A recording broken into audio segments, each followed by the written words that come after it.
Hello, hashtag my global family. This is Dre Abeita, coyote walking in this world, real life Esleto public superhero, proud two spirit indigenous warrior.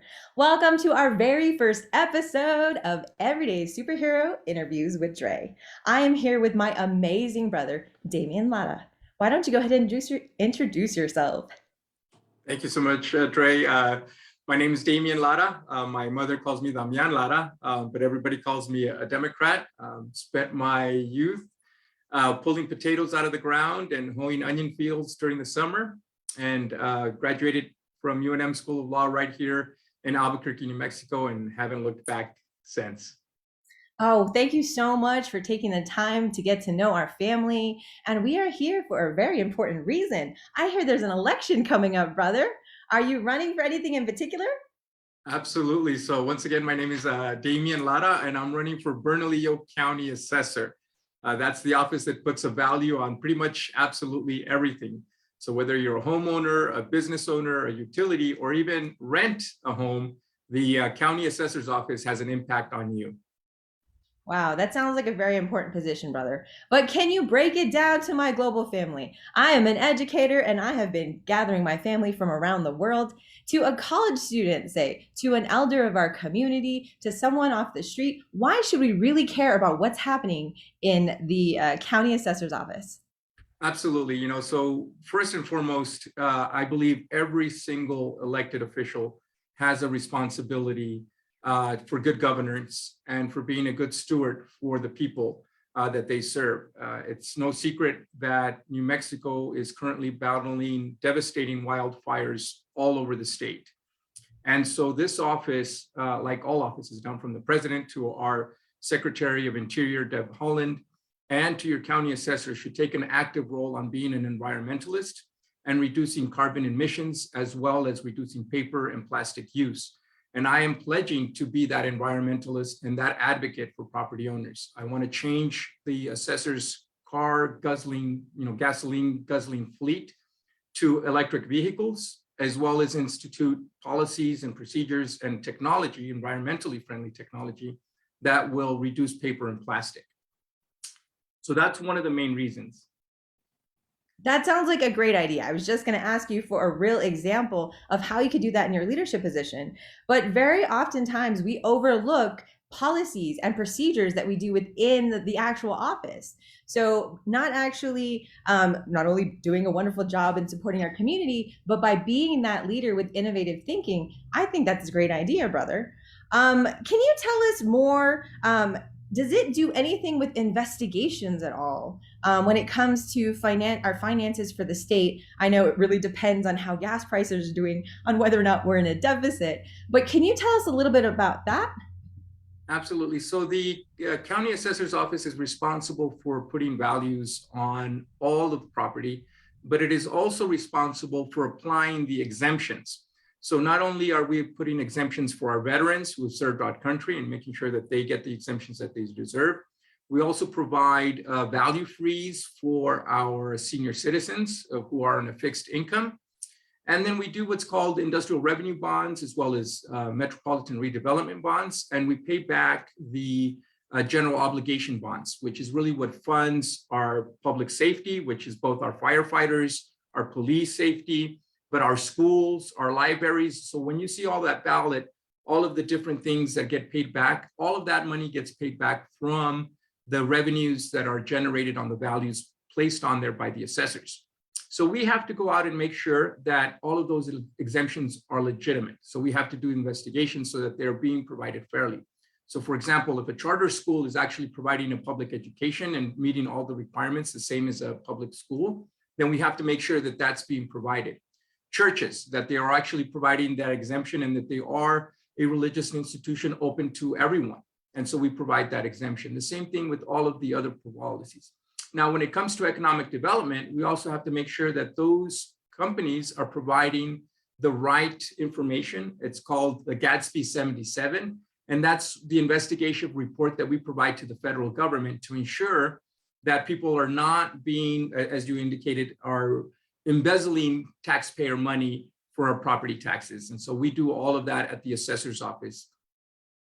That sounds like a very important job, brother. And I got to say, so how are we doing as New Mexico? And based on those experiences, I mean, I would feel better knowing that there's something being done. I mean, do we have an issue? How are we doing as a state in New Mexico as far as these investigations? Well, we're doing a little bit better than most states, but we can definitely grow and we can definitely improve. There's always room for better, and there's always an opportunity to do a better job. And so one of the things that I want to ensure, as if you'll have me as your next Bernalillo County assessor, is to ensure that everyone is paying their fair share and only their fair share. So that means that you as a property owner, as a homeowner, or even as a renter, are not picking up the undue burden for commercial property, which unfortunately historically has been undervalued in the county of Bernalillo. So we want to make sure that large corporations are paying their fair share of property taxes for commercial property. We want to make sure that our utilities are also paying their fair share. That includes oil and gas pipelines, electric transmission lines, transformers, and that makes sure that those services are being provided and that the burden isn't unduly placed on homeowners and renters. That is a huge problem in New Mexico. A lot of our community members are unable to afford rents or giving up the dream of home ownership. We really are being flooded from other states because, like I have been talking to my audience as an academic and a global leader, we are a poor state, but at the same time, we don't have the same compensation that other states are able to give. Can you pinpoint, brother? I love these ideas. The idea of having corporations, having wealthier taxpayers who have used the system traditionally to benefit themselves via taxes. Is there a law? Like, how do we do that? I love that that's our goal, right? To make sure that they're paying their fair share. But do we have to vote this in? Do we have to make a law? Can you, as the county assessor, actually say, all right, doing this study, the fair amount really would be 7% or what have you? Well, How do we actually make that happen? so property taxes are the most progressive taxes in our sort of tool belt of revenues for government, right? On the one hand, sales, or in our case, gross receipts taxes, are the most regressive taxes and impact poor communities the most. Then you have income taxes, which has a different brackets and sort of sets that up in a way that tries to correct some of those imbalances. And then property taxes are supposed to be fair and equitable and not equal, right? Big difference. And you, as somebody who studies that, is very keen on the difference between equal and equitable. So it really does provide an equitable balance for assessments that you pay on the value of your property. So the higher the value is, the tax rate stays the same, and then it moves that forward. So this can be done as an assessor who is an advocate for property owners and really takes that initiative to ensure fair and equitable assessments. That means that you have to prioritize the values that you put out there. You have to prioritize the tools and the training that your appraisers go out and do, and ensure that they're picking up the value from our non-residential commercial properties, picking up the value from our utilities, and ensuring that that gets placed on the tax rolls. So that can be done by a proactive advocate for our property owners without additional legislation or without additional going to our state legislatures to change the laws. And you're making that promise to us, brother? I have made that pledge to do that. It's on my website, on my literature, you name it. I am staking, if the people of Bernalillo County will have me as their next assessor, I pledge to be an advocate for them. That sounds wonderful, brother. I just wanted to touch on something you just said, though. The training is so incredibly important. As an educator, as a researcher, I'm always talking to my family, my nieces and nephews, everyone, and they're talking about everywhere from going into an entry level position to being a professional lawyer, doctor, whatever. When you go into the position, there is very little training. Can you tell us how you might support your office better to make sure that all of these moving pieces are cohesive and able to make the goals that you have in mind? Absolutely. So first and foremost is instituting the proper policies and procedures. Second, when I was deputy assessor for Bernalillo County, I spearheaded a series of legislative changes, one of them being a state certification incentive pay program. So each time that you receive training and education, you go up from a level 1 all the way to a level 4 appraiser. And that goes from an additional $1,000 for a level 1. And then it goes cumulative all the way to, if you're a level 4, you're receiving an additional $12,000 in pay. So that is a huge incentive for you to be well trained and pass those state certified courses. So that provides the training, and then we go out and provide the actual tools that you need to do the job. And so that we will be focusing on that training for sure, including the industry standard is what we refer to as the International Association of Assessing Officers. That's really what sets appraisers for government assessment property. And making sure that we follow those standards is going to be the second step in ensuring that we're doing the correct and best practices here in the state of New Mexico and Bernalillo County. That is a great program, and I love the incentives because honestly, we are tired, family. I'm sorry, but we're tired of volunteering all the time. We have to Absolutely. make sure that we're compensated for our work, which is only a humanizing action. So that $12,000 literally is life changing, especially in a state like New Mexico, where that could be a fourth, a fifth of entire income. Um, let's go ahead and take a step back, brother. Let's go ahead and talk about your qualifications. Talk about your amazing work, what you've been doing in the community, and give us a little bit about who you are. Let's find out. Damian Lara, Well, the person.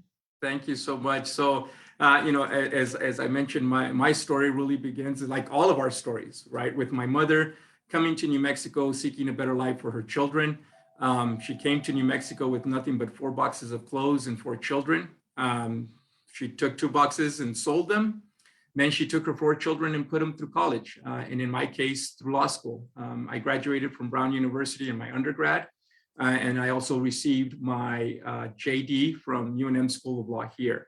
I've spent over 20 years being a public servant, really working for the people of New Mexico who gave my mother and myself an opportunity to really work and put food on the table. And I've never forgotten that. And I will give back to my last breath to the people of New Mexico. I served as a legislative assistant for member Congress. I served as the lead staff attorney for the New Mexico State Legislature. I served as your Bernalillo County Deputy Assessor.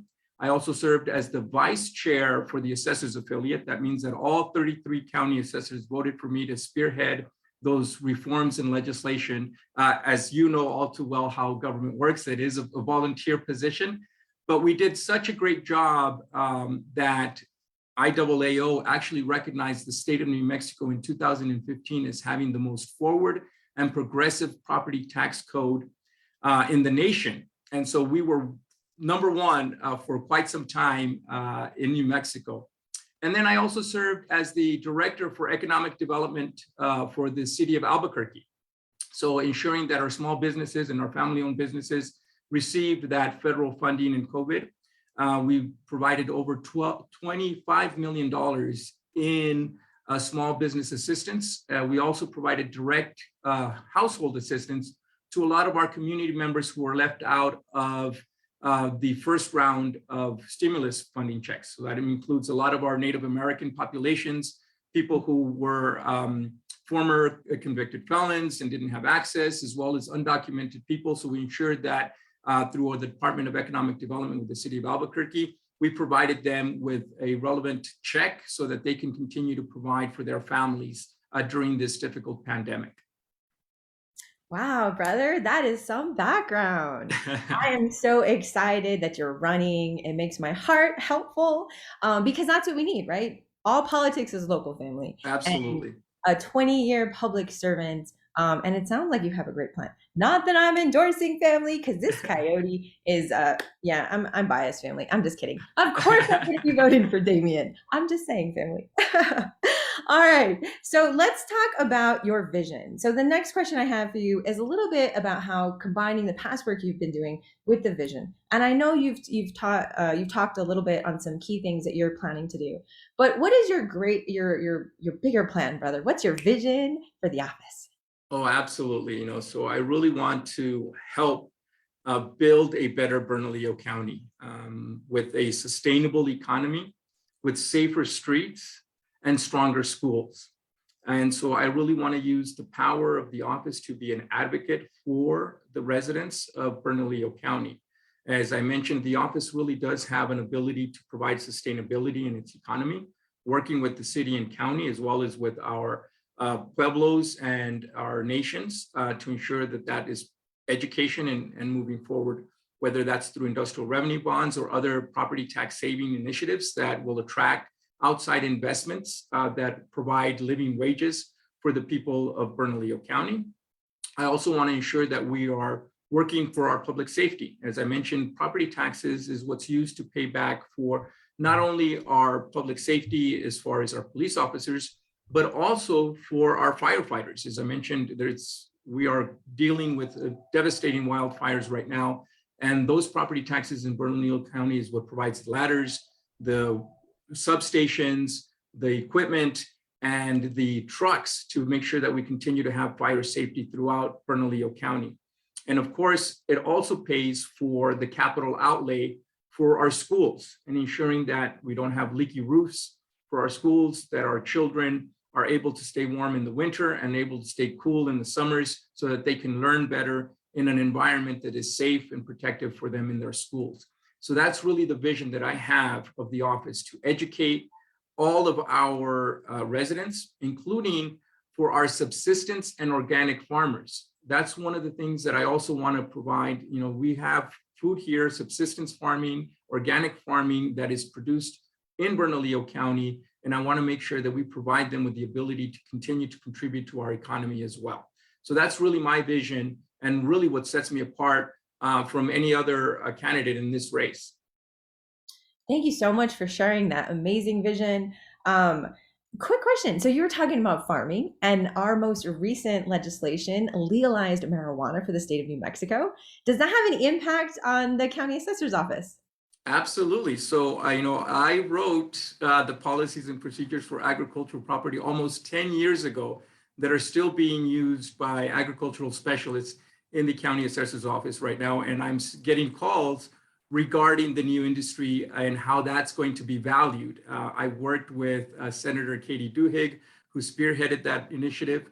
And so absolutely, so really the distinction is going to come down to whether this is a crop that is in the ground and it's being grown, or whether this is something that is a product or being sold, right? Whether it's equipment or a product being sold. And so those will be the main differences.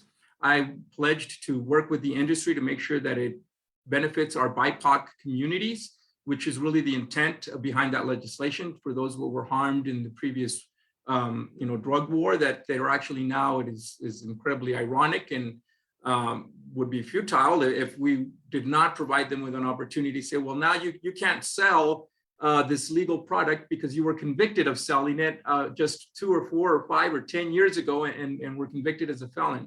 So we want to make sure we work with those industries. And I did do that as the Director for Economic Development with the city. And I will continue to champion those rights and privileges for our BIPOC community who is getting into the industry as well, and make sure that they have fair and equitable assessments. That is a great plan, especially because our legal system should be talking with our criminal justice system and vice versa. And like you're saying, our laws are evolving, how we are seeing society and how we're literally growing economies is transforming faster than we know what to do with. But that is amazing, brother. You literally wrote the book on it. I literally did, yes. All right, let's go on to the nail-biting question, brother. So why you and not your opponent, Patrick Size? So I have the experience, both in terms of practical experience in the office. I was the deputy assessor and vice chair for the assessor's affiliate. I'm also an attorney who worked in the legislature, as you mentioned, really practicing and writing all of the property tax code that it has to be implemented by the assessor's office. And I have the education to ensure that as new industries like the cannabis industry comes into play, that we write the proper policies and procedures and training for those agricultural specialists to go out and do the job fairly and equitably for all people, including people of color. The other thing that sets me really apart is just what we were talking about, that vision for really building a better burn code together. I listen to the property owners. I am a homeowner myself. I have a small business, And I have a couple of rental properties. So I know all of the aspects, and I know just how unfair assessments can have a really impact on rents, on our businesses, and our economic development for really living wages in Bernalillo County. And that's what sets me apart from my opponent, is that vision, that moving forward and having a really truly forward-thinking, progressive property implementation that benefits those in our community. I'm voting for you, brother. I already said it. I'm a Thank you so biased much. coyote. Let's go My ahead and take superhero sister, yes, thank you. you're a fellow superhero, brother. We got this together. We're going to transform the world. Family, let's go ahead and take a quick look at the website. Thank you. So it's just my name, DamianLara.com. And so you can find your voter registration information on there, a little bit about who I am and all of the priorities and initiatives that I want to do. Just really quickly read. I am also very honored and humbled about all of these endorsements that we have here. Take a look. So in addition to all of these individuals, the mayor of Tijeras, our mayor, Tim Keller, has endorsed us, former county assessors, 3 out of the 5 county commissioners have endorsed me, city councilors have endorsed me, almost 25 state representatives that have known my work in the state legislature, and a whole host of community advocates, just like our very own Dre Abeita here, who have all put their names and reputations on the line to endorse my candidacy and our vision really for building a better Bernco. And then if you scroll down to the very bottom, I'm very proud of these endorsements here as well. So as I mentioned, our Albuquerque area firefighters, who are right now helping the rest of the state battle those wildfires, have taken time out of their busy schedules to saving not only property, but lives, to meet with me personally, to ask me questions, to vet me through a very extensive process. And I have received the endorsement of our local 244 firefighters, and I'm incredibly grateful for them because that really does carry a lot of weight. I'm also an incredible environmentalist, and the Rio Grande chapter of the Sierra Club has endorsed our campaign as well. And I am an incredible pro-labor, supporting the right of employees and union workers and workforce to unionize if they so choose. I am an incredible advocate for having quality wages for quality assessments, regardless of gender. We will have equal pay for equal work, and the unions really support that initiative and vision as well. And so I am incredibly supportive of those efforts, and incredibly humbled and honored to be endorsed not only by all of these great community leaders and public servants, but by these outstanding organizations as well. And then we do have one more tab for voter registration information that's on your Absolutely. website. So that'll take you straight into your website. You can start clicking. You'll need your ID, your social security, and your date of birth, and you can actually go through and register. My plug is Register Democrat. I am running as the Democrat in the primary and would love to have your vote as well. So you'll need to register as a Democrat. And you do have same-day registration. So if you can't register on the line, or you forget, don't let that stop you from going to one of the 20 early voting locations that's opening on May 21st. And you do have the ability to do same-day voter registration there and register as a Democrat. That is some great information, brother, because we do need New Mexicans to come out and get out the vote, family. So could you give us that information again? I know you had mentioned there's 3 different opportunities to go ahead and get your vote in. Absolutely. So right now, the county annex, which is located at 1500, that's 1500 Lomas Northwest, is currently open for early voting right now. So you can go down to that location on 1500 Lomas. And starting on May 21st, there will be 20 additional early voting sites that will be open from 10 to 7 p.m. You can check again our website for those locations, and they will be open from 10 to 7 p.m. starting May 21st. And they will be open all the way through June 4th. And then election day it will be June 7th at all of those locations as well, from 7 a.m. to 7 p.m. That is great information, brother family. Please, please go vote and don't forget to mark Damian Lara for Bernalillo County Assessor. Thank you so much, brother. It has been a pleasure, and I'm going to go ahead and let you have the last word. Well, thank you so much.